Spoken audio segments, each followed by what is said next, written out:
There's absolutely nothing like the start. It's just a mob scene.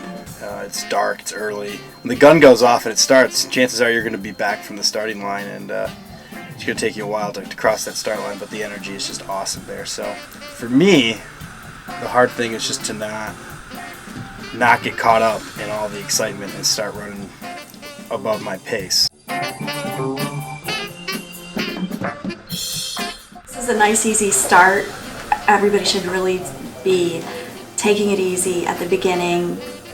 Sign up with a pacer so you don't start too fast. That's one of the problems with a lot of new runners is they get excited and they want to stay with the crowd, and they may go faster in the first part than pay for it on the second part. So that's a significant deal. When you come through the Strip District here, it's kind of weird because this is as empty as the Strip District ever will be. All the businesses are closed, there's no cars or anything. But then you turn onto the 16th Street Bridge, and that's when the spectators really begin. The bridge is just completely lined with people.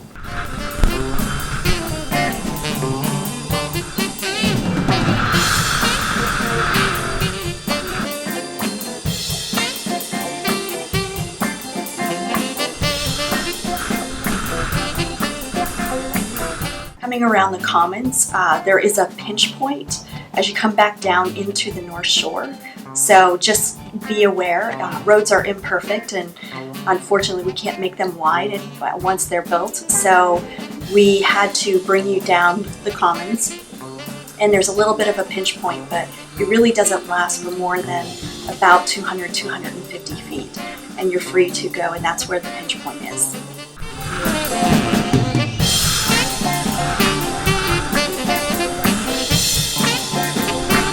And the West End Bridge really represents a decent incline. So you're really going to want to think through how you want to work that West End Bridge. You're going to turn left and boom, there's a stage right there, and it's a really magical moment because you turn the corner and you see all these people dancing and the spectators are everywhere, and it gives you a huge adrenaline rush. And that's where the race begins, because now if you're doing the half, you're at the halfway point. If you're doing the full, you've got this long, desolate, isolated stretch on East Carson Street where there's nobody there and there's nothing there. This is really the next 3 to 4 miles here from West End to the Birmingham Bridge. This is where you really just put your head down and run. If you're running the half marathon and you want to break 2 hours and you've been on a 9-minute pace up to that point, now you need to bank some time and run some 8:30 miles.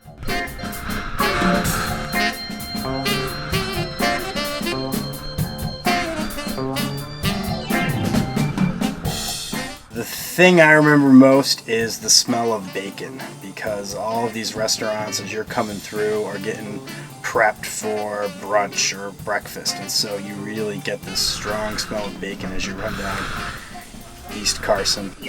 Birmingham Bridge, here we go, another incline. And it's actually a hill that you can kind of work in stages, and it's just really starting off with a slower pace, working the hill towards the top.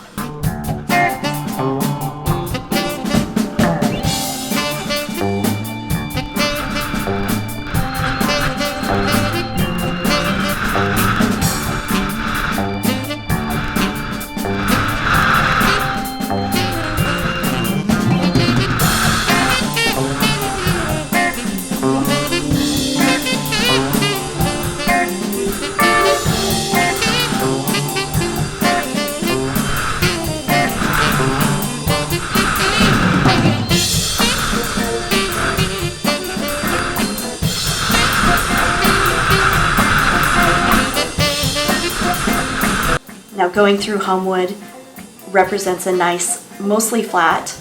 I mean, there's some grades here and there that you'll find, but nothing like what you found in your first 13 miles. So it's kind of another great way to experience the city, check out what's happened in East Liberty and Highland Park. It's really amazing, the transformation that has been taking place, and kind of use this as an opportunity to enjoy the tour you're on. I'm running through Homewood, and there was a woman in a purple robe on her front porch, and she was banging a pot with a wooden spoon, yelling out numbers runners, and she saw me. She said, "I see you working 14:32." And I looked up and she said, "I'm talking to you, baby." And I was like, "Thank you." It was very nice. It helped me a lot.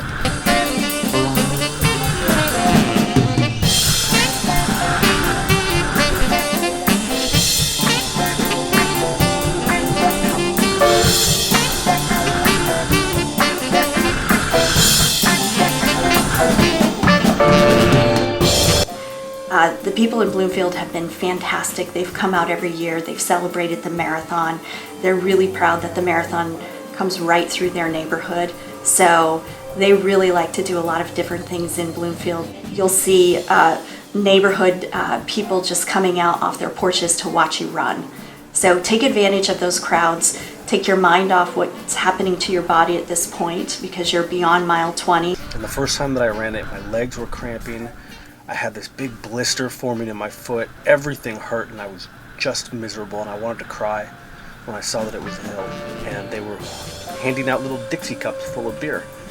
And I looked at them and I said, "Are you guys handing out beer?" And they said, "Yeah, want one?" And I said, "Actually, I want two." And I drank them both and then told myself, that's right, this is fun. We're doing this because this is fun.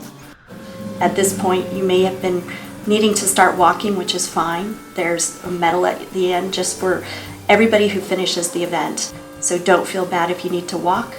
Take a walk breaks if you need to, and keep going because you can do this.